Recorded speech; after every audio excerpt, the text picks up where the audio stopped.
Kasdienė mažai laiko praleidžiame dirbdami prie kompiuterio, todėl šiandien sužinosime, kaip išvengti nugaros skausmų ir nuovargio būtent dirbant prie kompiuterio. Ir apie viską mums papasakos Lietuvos kūno kultūros akademijos lektorė Kristina Zaičenkovienė. Patarkite, kaip taisyklingai sėdėti prie darbo stalo. Taisyklingai sėdėti mes turime taip, kad išlaikytumėme visus natūralius stuburo linkius. Tai yra kaklinį linkį, šiek tiek ir tos kuprelės turėtų būti, kad nebūtų labai mentis ten suvestas atgal, nes atsiranda po to dėl to nugaros skausmai.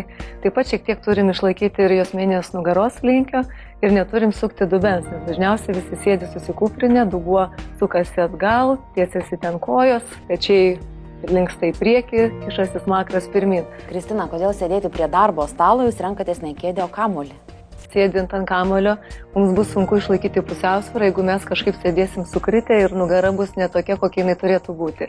Todėl labai pravartu rinktis kamulį ir tuo pačiu mes lavinsim pusiausvyrą, gerinsim, mūsų raumenys dirbs dar gilesni tiek pilvo ir nugaros ir turėsim išlaikyti nugarą tokią, kokia jinai turėtų būti. O kuri kūno dalis labiausiai vargsta, jeigu sėdime netaisyklingai?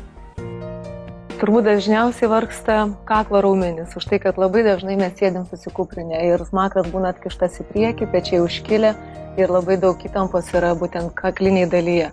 Taip pat žinoma ir kenčia juosmeninė už tai, kad būna labai dažnai, ypatingai paaugliais, mėgsta sėdėti dubenį pasukę atgal, tai yra labai negera laikysena. Taigi sėdint yra labai svarbu visą laiką temptis aukštyn pakaušiu, išlaikyti tiesią nugarą, kiek išeina natūralius stuburo linkius, nesikūprinti ir neatsipalaiduoti. Daugiau patarimų apie sveikatingumą žiūrėkite kitose mūsų laidelėse, būtina žinoti. Ate.